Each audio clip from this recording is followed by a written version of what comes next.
বাংলাদেশ ইসলামী ছাত্র সেনা বা আহলে সুন্নাত ওয়াল জামাতের আমাদের একজন ইমাম মৌলানা রইসউদ্দিনকে শহীদ করেছে। প্রায় 10-12 দিন হয়ে যাচ্ছে, মামলাও নিচ্ছে না, আসামি ধরবে দূরের কথা। এর প্রতিবাদে শান্তিপূর্ণভাবে সারা বাংলাদেশে অবরোধ চলছিল। এই অবরোধে জ্বালাও পোড়াও নাই, গাড়ি ভাঙচুর নাই, জরুরি গাড়িগুলাও আমরা ছেড়ে দিয়েছি। তারপরও পুলিশের কাছ থেকে এমন আচরণকে আশা করা যায়? এই পুলিশ যুগ যুগ ধরে নিরীহ মানুষের সাথে এভাবে অত্যাচার করে যাচ্ছে।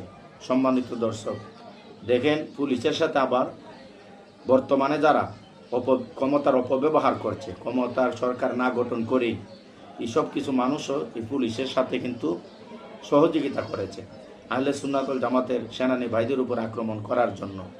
এরকম যদি পুলিশ করতে থাকে, আমরা আহলে সুন্নাত ওয়াল জামাত বাংলাদেশ ইসলামী ছাত্র সেনা ফ্রন্ট কোনো সময় ঝালাও পোড়াও রাজনীতি করে নাই বা করিও না।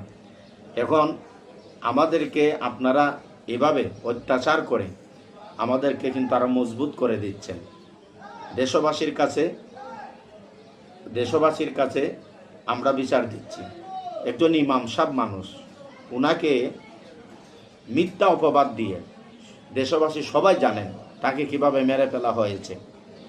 এক ফোঁটা পানি পর্যন্ত তার মুখে দেওয়া হয় নাই। সে পানি খাওয়ার জন্য মুখটা সামন দিকে বাড়িয়ে দিয়েছিল, কিন্তু পুলিশ পানিও দেয় নাই।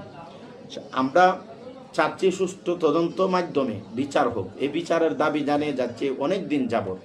আজকে শান্তিপূর্ণ অবরোধের মধ্যে পুলিশ এই যে আচরণটা করলো, তাহলে এই দেশ থেকে বৈষম্যতে কোনো বিচার হয় নাই। বৈষম্যর জন্য কত ছাত্র জীবন দিয়েছে। এই পুলিশ নিরপেক্ষ থাকবে। পুলিশ যদি এভাবে সাধারণ মানুষের উপর আক্রমণ করে, অত্যাচার করে, তাহলে সাধারণ মানুষ বাধ্য হয় পুলিশের উপরে হাত তুলতে। এই জন্য তো এই বৈষম্য ছাত্র আন্দোলনে বিভিন্ন থানায় আগুন দেওয়া হয়েছে, পুলিশকে মারা হয়েছে। এই জন্যই মারা হয়েছে। পুলিশ অযথা মানুষের উপরে এভাবে হাত তুলে। আচ্ছা, আপনার তো ভিডিওটা দেখলেন, এটি কি পুলিশের ব্যবহার হতে পারে? পুলিশের আচরণ হতে পারে? মনে করেন না আহলে সুন্নাত ওয়াল জামাত